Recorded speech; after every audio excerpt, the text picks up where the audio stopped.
नमस्कार दोस्तों, आप देख रहे हैं पेपर एनालिसिस यूट्यूब के माध्यम से। दोस्तों बात करते हैं राजस्थान 11वीं क्लास वार्षिक परीक्षा 2025 हिंदी साहित्य यानी हिंदी लिटरेचर का पेपर के बारे में बात करते हैं। एक एक क्वेश्चन का आंसर आपको मैं बताने वाला हूं, यानी फुल आंसर के आपको बताऊंगा।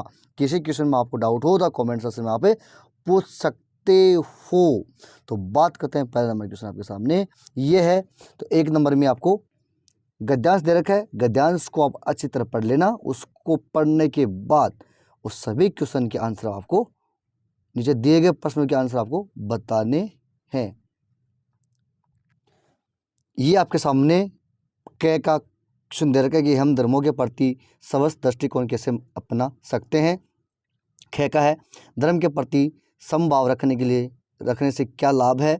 ग का है अन्य धर्मों के अध्ययन से लेखक की जीवन दृष्टि से क्या बदलाव आया। घ का धर्म के बाह्य चिन्हों के बारे में लेखक का क्या कहता है। नेक्स्ट आता है इस गद्यांश का उचित शीर्षक लिखिए।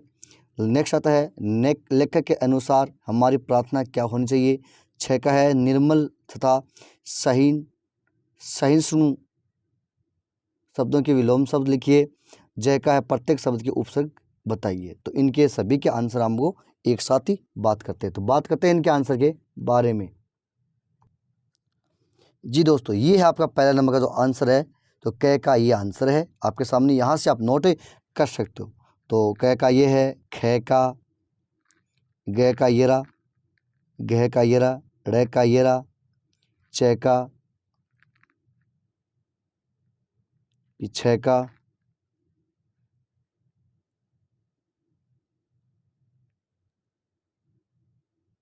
ठीक है दोस्तों।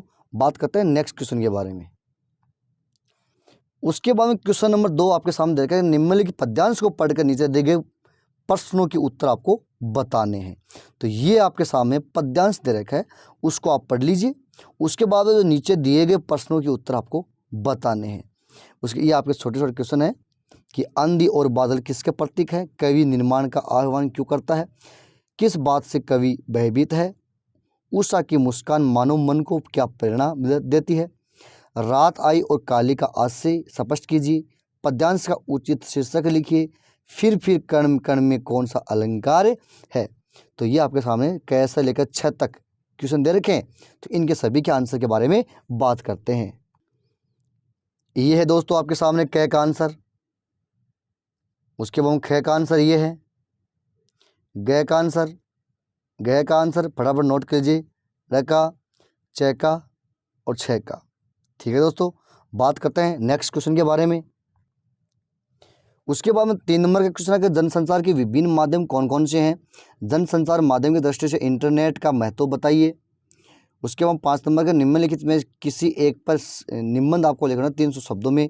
जो आपके सामने क ख ग घ 4 क्वेश्चन 4 दे रखे हैं आपको टॉपिक, उस पर एक पर किसी पर निबंध आपको लिखने हैं। उसके बाद में बात करते हैं, उसके बाद में 5 नंबर 6 नंबर का क्वेश्चन है। तो आपको ग्राम पंचायत क ख ग के सचिव की ओर से जिला कलेक्टर एबैसे को गर्मी के मौसम में पेयजल समुचित व्यवस्था हेतु टैंकर भिजवाने के लिए कार्यालयी पत्र आपको लिखना। इसमें अथवा का भी देखने को मिलेगा। 7 नंबर क्वेश्चन है, फिर 8 का है, ये बड़े बड़े क्वेश्चन है, 4 अंक के हैं। फिर 9 नंबर क्वेश्चन है कि हिंदी आचार्य ने रसों की संख्या कितनी मानी है। तो इसमें तो पहले में आपका राइट आंसर ए हो जाएगा, 8 हो जाएगा। उसके बाद में ब की बात करते हैं। 2 नंबर क्वेश्चन की बात करते हैं कि दोहा छंद के प्रथम और तृतीय चरण में मात्राएं की संख्या होती है। तो इस 10 नंबर में आपका 9वें सेकेंड का हो जाएगा, ए हो जाएगा 14। उसके बाद हम बात करते हैं 10 नंबर क्वेश्चन के बाद में रिक्त स्थानों की आपको पूर्ति करनी है। तो इसमें 16टा छंद है। तो ये क्या है, एक एक आंसर हम आपको बता, ठीक है। तो ये आपका आ जाएगा, उसमें दोहा आ जाएगा, दोहा, ठीक है। उसके बाद 2 नंबर की बात करते हैं, काव्य के सौंदर्य में वृद्धि करने वाले तत्व कहलाते हैं। तो इसमें 2 नंबर में जो अलंकार आ जाएगा, अलंकार कहलाते हैं, ठीक है।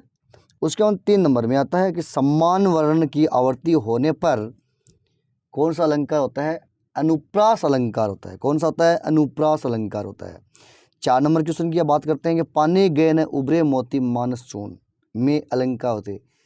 पानी गए न उभरे मोती मानस चून, इसमें क्या है? उपमा अलंकार हो जाएगा। क्या हो जाएगा बेटा जी? उपमा अलंकार हो जाएगा। उसके बाद में 5 नंबर के श्रृंगार रस का स्थायी भाव है, तो पामी रति, ठीक है। उसके बाद में 6 नंबर, जब किसी व्यक्ति वस्तु आदि का वर्णन बढ़ा चढ़ाकर किया जाता है तो अतिशयोक्ति अलंकार होता है। वहाँ पे क्या होता है? अतिशयोक्ति अलंकार होता है। 11 नंबर की बात करते हैं आपके सामने, तो चौपाई छंद की परिभाषा लिखते हुए एक उदाहरण सहित आपको लिखना है। निम्नलिखित पद्यांश को सब प्रसंग व्याख्या आपको करना है, तो इसमें अथवा भी है, किसी एक को आपकी व्याख्या को करना है, ठीक है। ये 5 अंक का होगा। 13 नंबर में आपको निम्नलिखित गद्यांश की सब प्रसंग व्याख्या करनी है, तो आपको ये गद्यांश दे रखा है, इसकी आपको व्याख्या करनी है। इसमें भी आपको अथवा देखने को मिलेगा।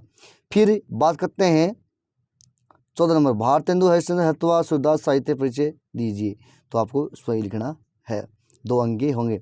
फिर 15 नंबर की बात करते हैं, तो 15 नंबर में पहला है कि अमित ने अपने 3 पैसों से खरीदा, क्या खरीदा? से, उसमें चिमटा जाएगा।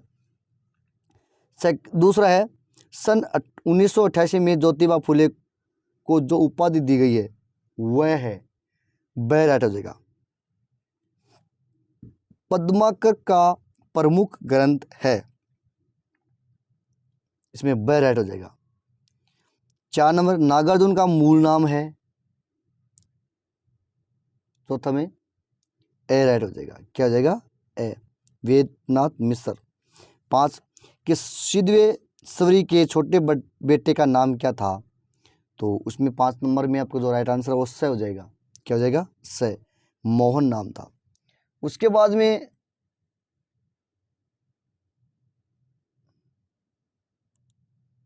नेक्स्ट बात करते हैं, फिर नेक्स्ट बात करते हैं 6 नंबर,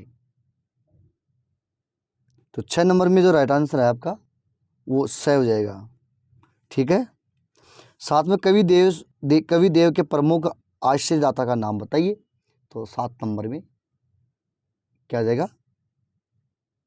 से राइट हो जाएगा। क्या हो जाएगा? से राइट, से, सॉरी।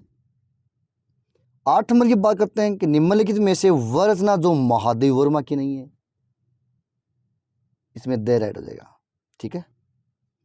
उसके बाद नेक्स्ट बात करते हैं 16 नंबर क्वेश्चन के बारे में, जो आपके सामने 16 नंबर में पहला, दूसरा, तीसरा, 3 क्वेश्चन आपको दे रखे और 2-2 अंक के हैं, वो आप देख लें। 17 है, 18 है, 19 है, ये 3-3 अंक के दे रखे आपको। 20 नंबर का क्वेश्चन है, कभी बादल में गिरते देखा है, मैं बादलों के सौंदर्य चित्रण के अतिरिक्त और किन दृश्यों का चित्रण किया गया है, तो ये 4 अंक है। उसके बाद 21 नंबर की बात करते हैं। 21 नंबर में पहले क्या कि हुसैन की कहानी अपनी जुबानी पाठ के नाम, लेखक का नाम क्या है, तो उसमें दे राइट हो जाएगा। क्या क्या? मकबूल फिदा हुसैन। 21 में दूसरा है कि एफ हुसैन का जन्म हुआ था, से राइट हो जाएगा, इसमें सोलापुर में। आवारा मसीहा है, तो उसमें क्या आ जाएगा? ए राइट हो जाएगा। जीवनी, आवारा मसीहा में सरचंद के पिता का नाम, 4 नंबर में सही राइट हो जाएगा।